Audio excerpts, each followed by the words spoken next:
अगली कैटेगरी के बारे में बात करते हैं और वो है sports performance of the year की। इस कैटेगरी के नॉमिनीज हैं भारत के सबसे सफल पैरालंपिक टीम जिसने पेरिस में इस बार कई कीर्तिमान स्थापित किए।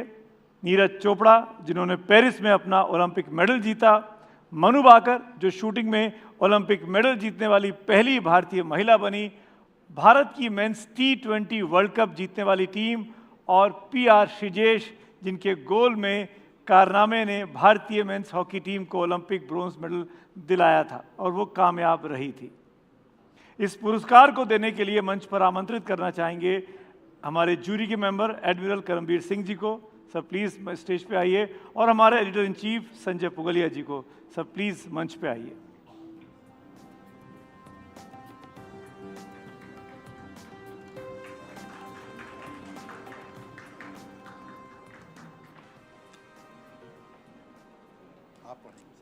आप मैंने पढ़ लिया पहले।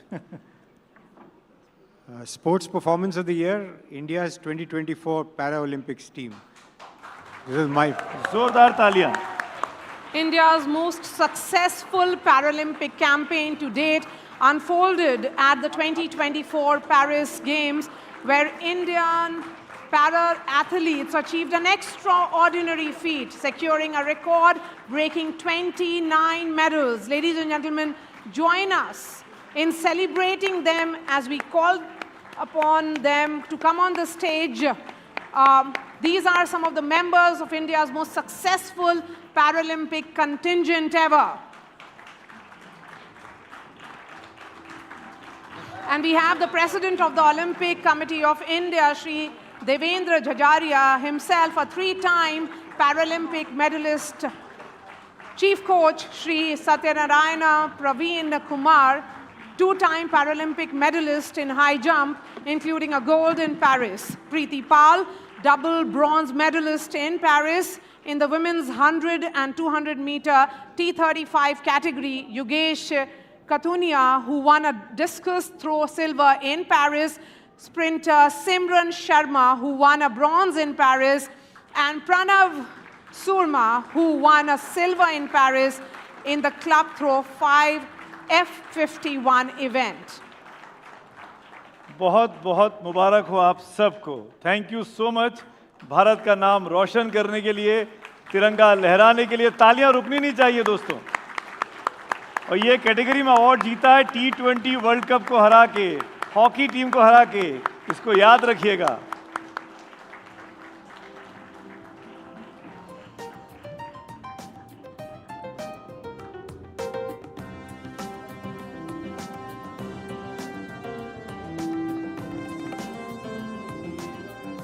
तमाम ये असली हीरो जिसको बोला जाता है ना, जो असली इंस्पिरेशन है, असली प्रेरणा है, ये वो खिलाड़ी हैं, ये वो चेहरे हैं। इनके लिए जितनी बातें बोली जाएं उतना कम है। आप सब पे पूरे देश को फख्र है, नाज है, और मैं जानता हूं कि आने वाले वक्त में ये मेडल्स झाझरिया साहब बढ़ते जाएंगे और बढ़ते ही जाएंगे। अब ये सिलसिला रुकना नहीं चाहिए।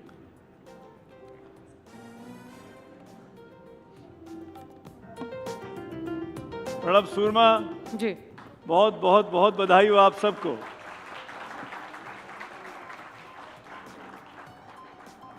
हमारे साथ ये देवेंद्र झाझरिया जी हैं। एक पहले photo. Yes, 3 time Paralympic medalist हैं और पैरालंपिक्स एसोसिएशन के अब तो चीफ भी हो चुके हैं, और अब तो चुनाव लड़ने का स्वाद भी चख चुके हैं। बहुत सारी क्वालिटीज हैं झाझरिया साहब के पास। मारिया माइक दे दीजिए।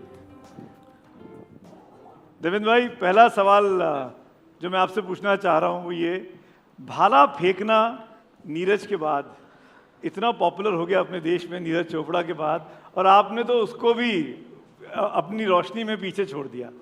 तो कितना स्ट्रगल होता है यहां तक पहुंचने के लिए? Thank you. आज जो ये NDTV ने एक शानदार कार्यक्रम के माध्यम से हमारे पैरा चैंपियन फेडरेशन को जो मान सम्मान दिया है, इसके लिए मैं बहुत बहुत धन्यवाद देता हूँ। मैं खिलाड़ी के तौर पे मुझे 5 प्रेसिडेंट अवार्ड मिले और पहला जो अवार्ड मिला था मुझे प्रेसिडेंट का, तब मुझे सबसे ज़्यादा खुशी हुई थी। और जो मैंने एथेंस पैरालंपिक में पहला मेडल जीता था तो मुझे वो मेडल सबसे ज़्यादा याद है। लेकिन एडमिनिस्ट्रेटर के तौर पर मुझे पहली बार अवार्ड एनडीटीवी ने दिया है। तो ये अवार्ड शायद मेरी लाइफ में मुझे याद रहेगा। एक खिलाड़ी के तौर पे एक भूमिका निभाई, देश के लिए 3 पैरालंपिक मेडल जीते। अब एक एडमिनिस्ट्रेटिव के तौर पे काम कर रहा हूँ और हमारी टीम ने जो पेरिस पैरालंपिक में जो परफॉर्मेंस दी, ये हमारे खिलाड़ियों की एक बहुत बड़ी मेहनत थी, लेकिन इसके पीछे बहुत से लोगों का हाथ था।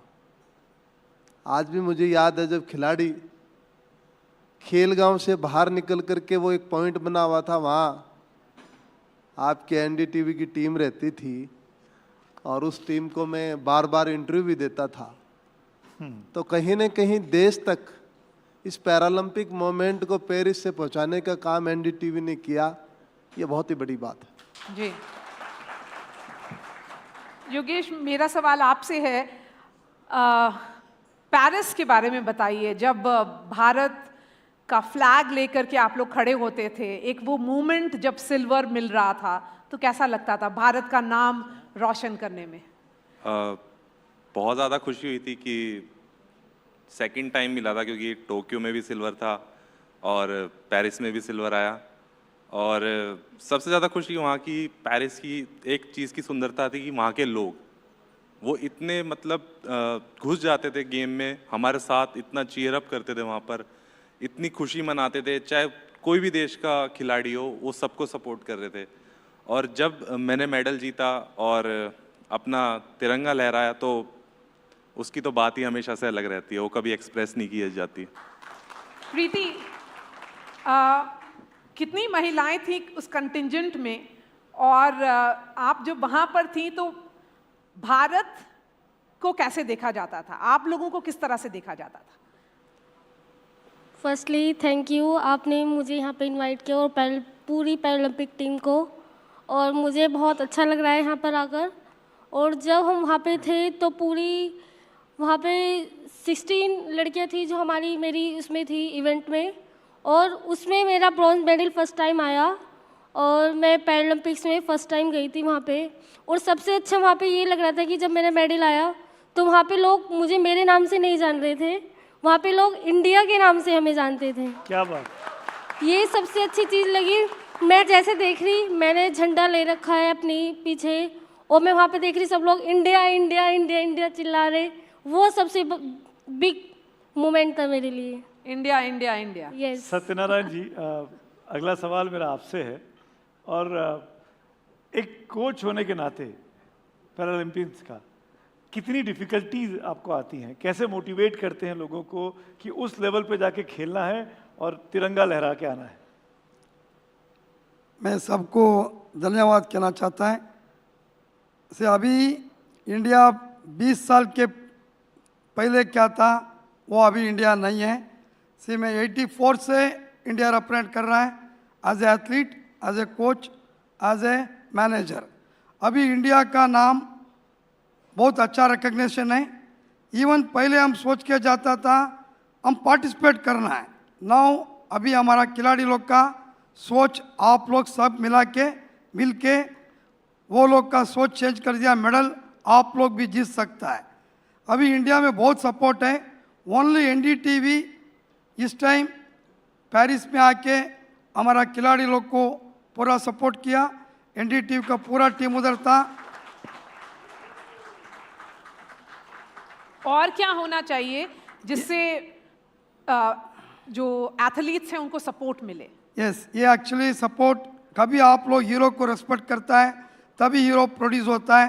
आप लोग हीरो को प्रोड्यूस कर रहा है। मैं लास्ट 15 ईयर से मैं ऑब्जर्वेशन में है। इवन एनडीटीवी इस टाइम खुद आके कभी नहीं आया था। सिर्फ मैं वो लाइफ में मेरा 7th ओलंपिक्स था, कभी हमारा इंडियन चैनल उधर नहीं होता था। हमारा लोग को इस टाइम विलेज में भी बहुत लोग देखा एज ए कोच। मैं कब पैरा ओलंपिक में आया था, देवेंद्र 2004 में गया, मेडल जीता था, 2008 में मेडल नहीं है। अभी through CSR, government of India, even village में हमारा बच्चा लोग, सभी लोग पैरा ओलंपिक बोले तो क्या बोल के सबको समझ में आ गया। And again I thanks all the Indian citizen वो all are paid for tax payer, specially आपका टैक्स पेयर का वजह से ही हमारा इंडिया में इतना अच्छा सपोर्ट मिल रहा है। Now my athlete no need to go for any other country. India में आजकल सब कुछ है, एवरीथिंग इज अवेलेबल। मैं ईस्ट जर्मनी में ट्रेनिंग किया व्हेन ऑन द 1986, बट अभी ऐसा नहीं है। आप लोग भी, आपका साथ कोई भी है, खिलाड़ी लोग को आपका आजू बाजू में स्कूल में आप सपोर्ट करो। इंडिया अभी एबल बॉडी में क्या परफॉर्मेंस किया है, as a able body athlete still हम लोग अच्छा कर सकता है। हमारा पॉपुलेशन का हिसाब से, हमारा क्लाइमेट का हिसाब से, आप लोग का सपोर्ट के हिसाब से हम लोग मेडल क्या जीत रहा है वो बहुत कमी है। आप लोग हमारा को सपोर्ट करो, हम लोग जीतेगा। Thank you. मेरे साथ प्रणब सूरमा भी है। मैं चाहूँगा माइक प्रणब के पास आए। Pranab,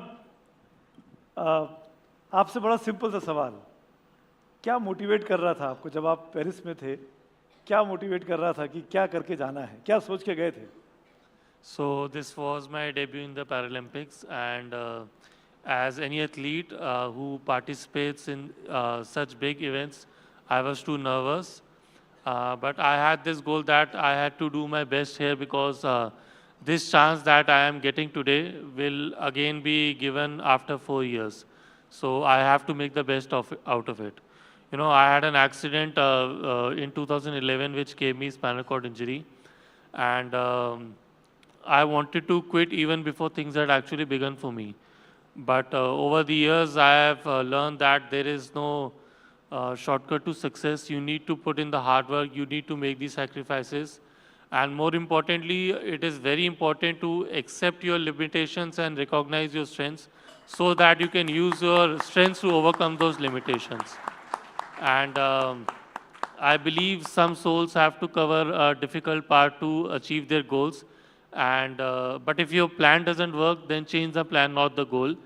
And I consider myself very fortunate and blessed to join the league of those legends who have to purposely choose a different path to achieve their goals.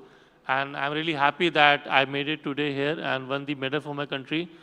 Looking for much more bigger laurels. Thank you so Pranav, much. thank you so much.